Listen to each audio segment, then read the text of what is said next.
जी अस्सलाम वालेकुम dear students. उम्मीद करते हैं कि आप सब खैरियत से होंगे। चैप्टर नंबर 2, डिफरेंशिएशन और derivative according to both point of view. This chapter is most important according to both point of view.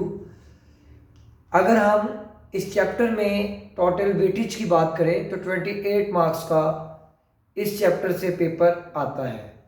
हम डिस्कस कर रहे थे प्रीवियस लेक्चर में एक्सरसाइज नंबर 2.4 और आज हमारा टॉपिक है पैरामीट्रिक फंक्शंस। तो सबसे पहले हम ये देखेंगे कि पैरामीट्रिक फंक्शंस क्या होते हैं। पैरामीट्रिक फंक्शंस या पैरामीट्रिक इक्वेशंस को समझने से पहले आपको ये बता दूं कि हमें ये पहचान होनी चाहिए कि पैरामीट्रिक इक्वेशन क्या होते हैं, किस तरह से इन्हें आइडेंटिफाई किया जाता है। लिहाजा एक एग्जांपल है आपके सामने कि x equals to a cos of theta and y is equals to a sin of theta. आपके पास दो इक्वेशंस गिवन हैं और इन दोनों इक्वेशंस में आपके पास जो आपका x और y जो दोनों वेरिएबल्स हैं ये as a dependent variable use हो रहे हैं।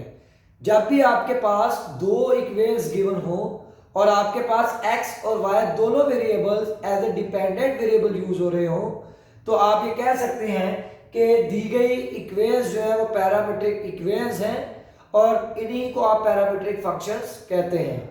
पैरामीट्रिक फंक्शंस जो होते हैं ये पैरामीट्रिक फंक्शंस अपने साथ एक न्यू वेरिएबल को लेकर आते हैं। वो न्यू वेरिएबल आपके पास थर्ड वेरिएबल कहलाता है और इस थर्ड वेरिएबल का एक स्पेसिफिक नेम है कि it is also known as parameter. यानी कि पैरामीट्रिक इक्वेशंस में आपके पास एक थर्ड वेरिएबल इन्वॉल्व होगा और उस थर्ड वेरिएबल को आप पैरामीटर का नाम भी देते हैं। अब आपके पास जो दो इक्वेशंस गिवन है आप इनको डिफरेंशिएट करेंगे always with respect to third variable, with respect to parameter यानी with respect to independent variable. और पैरामीट्रिक फंक्शंस में हम इनको डिफरेंशिएट करने के बाद जो रूल यूज करेंगे वो रूल हमारे पास होगा चेन रूल। अब चेन रूल में हम ये देखेंगे कि हमने क्या चीज फाइंड आउट करनी है।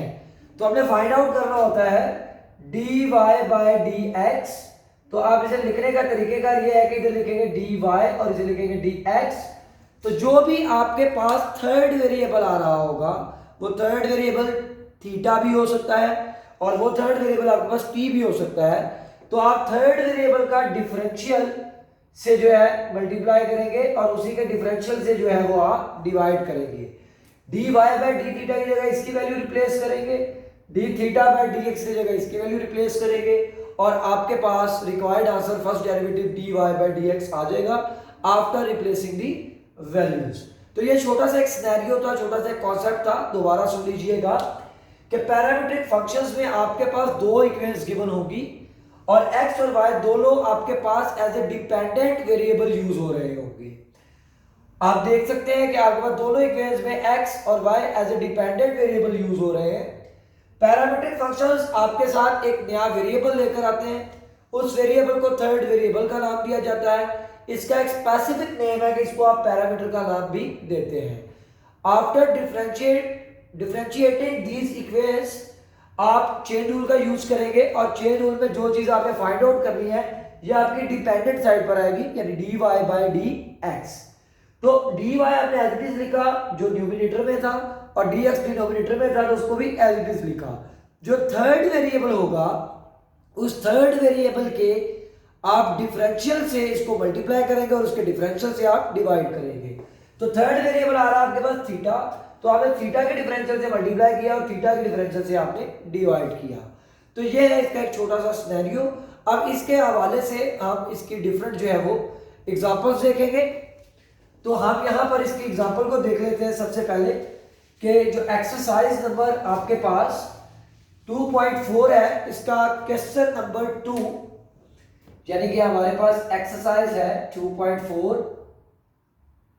और हमारे पास क्वेश्चन नंबर है 3 और जिसका पार्ट नंबर है 1 कि आपके पास दो इक्वेशंस गिवन है, एक x is equal to theta plus 1 by theta और दूसरी इक्वेशन आपके पास गिवन है y is equal to theta plus 1।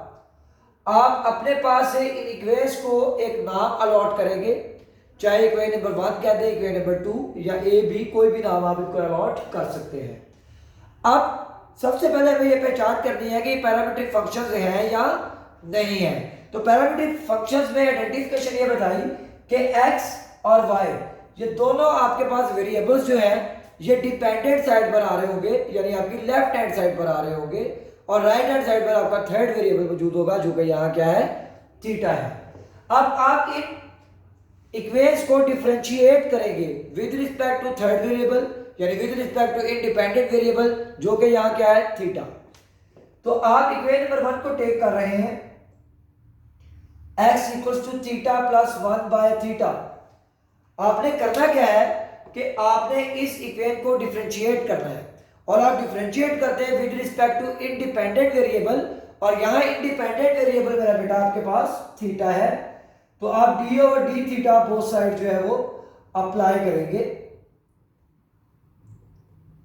अब लेफ्ट हैंड साइड पर आपका डिपेंडेंट और इंडिपेंडेंट वेरिएबल सेम नहीं है, तो लिहाजा बाय यूजुअल मल्टीप्लिकेशन ये हमारे पास बन जाएगा dx बाय d थीटा और दो डिफरेंट फंक्शंस सम की फॉर्म में है, तो बाय सम रूल आप हर एक के ऊपर डेरिवेटिव का साइन जो है वो सेपरेट अप्लाई कर देंगे।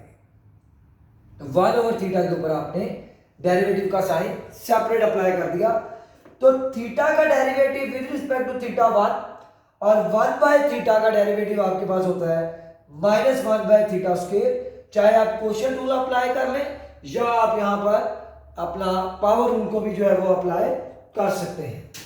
नेक्स्ट हमारी सिंप्लीफिकेशन है dx by d theta equals to 1 positive negative negative -1 by theta square.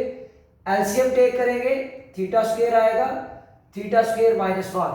तो आफ्टर सिंप्लीफाइंग आपके पास equation number 1 dx by d theta का जो आंसर आया वो है theta square -1 divided by theta square. तो अब बेटा जी यहां पर हम जो इक्वेशन नंबर 2 है इसको टेक करेंगे। नाउ फ्रॉम इक्वेशन 2 और वो है y is equal to theta plus 1।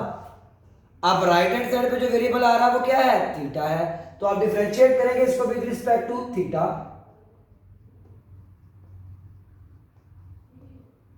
तो ये बन जाएगा dy by d theta, theta का derivative with respect to theta 1 constant है और कांस्टेंट का डेरिवेटिव 0, तो 1 प्लस 0 का आंसर क्या आ जाएगा बेटे 1। Now we use chain rule, now we use chain rule. अब चेन रूल में हम क्या करते हैं कि जो चीज फाइंड करनी है पहले वो लिखते हैं। dy न्यूमिनेटर में है तो dy न्यूमिनेटर में लिखेंगे, dx डिनोमिनेटर में है तो उसको डिनोमिनेटर में लिखेंगे। आपका थर्ड वेरिएबल बेटा आ रहा है थीटा और थीटा का डिफरेंशियल लेंगे तो d थीटा से मल्टीप्लाई और d थीटा से डिवाइड। तो dy बाय d थीटा की यहां वैल्यू रिप्लेस करेंगे जो कि वैल्यू है हमारे पास 1 और यहां पर है d थीटा बाय dx और हमने वैल्यू फाइंड की है dx बाय d थीटा की, तो इस वैल्यू को आप इसका रेसिप्रोकल टेक कर लेंगे तो ये आ जाएगा theta square divided by theta square -1। तो इस तरह से आप इनको मल्टीप्लाई करें तो ये आ जाएगा theta square divided by theta square -1। तो बेटा आपने dy बाय dx जो है वो गिवन फंक्शन का फाइंड आउट कर लिया। सिंपली ये है कि पैरामीट्रिक फंक्शंस में x और y as a dependent variable use हो रहे होंगे, राइट हैंड साइड पर थर्ड वेरिएबल होगा, आप उस थर्ड वेरिएबल का रिस्पेक्ट इन फंक्शंस को क्या करेंगे, डिफरेंशिएट कर लेंगे। आफ्टर डिफरेंशिएटिंग आप क्या करेंगे, चेन रूल को यूज करेंगे और चेन रूल यूज करते हुए आप dy बाय dx की वैल्यू जो है वो फाइंड आउट कर लेंगे। थैंक यू सो मच बेटा, अपना ख्याल रखिएगा। अल्लाह हाफिज।